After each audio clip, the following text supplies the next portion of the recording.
नमस्कार बंधुगण। श्रावण मासरे शिव विष्णु हरिहर रूप को पूजा करिवार गुरुत्व।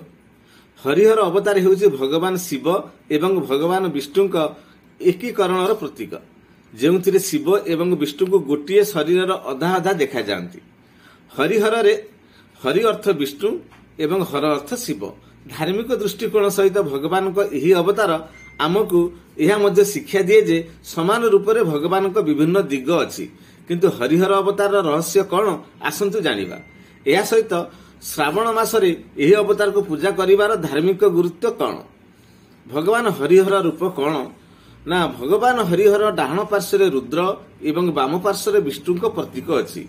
ताको डाहण हाथ रे एक बर्छा एवं एक ऋषि एवं बाम हाथ रे एक गदा एवं एक चक्र अछि। गौरी डाहण पार्श्व बसिचंती एवं लक्ष्मी बाम पार्श्व बसिचंती। भगवान शिव एवं विष्णु हरिहर अवतार सहित जड़ित लोकप्रिय कहानी अनुसार थरे भगवान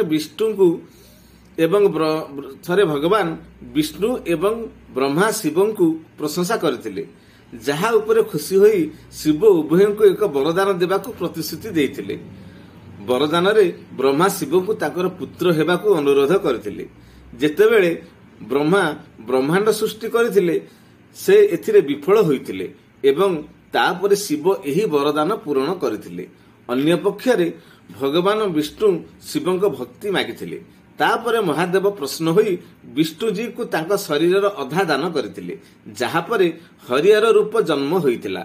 एही अवतार रे डाहण अंश शिवंकर एवं बाम अंश विष्णुक जींकर थाई।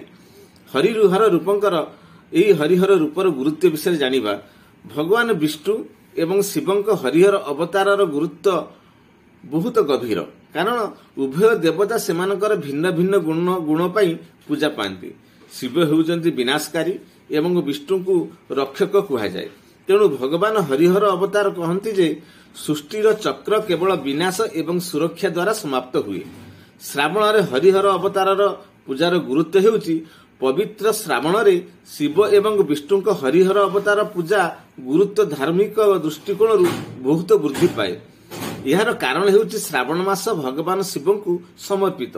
श्रावण चतुर्मास समय रे आसे एवं एक धार्मिक विश्वास अछि जे चतुर्मास समय रे जेतेबेले भगवान विष्णु क्षीरसागर रे शयन करती सेतेबेले ब्रह्मांडर देखाशुना करिवार दायित्व भगवान शिवंक उपरे न्यस्त हुए।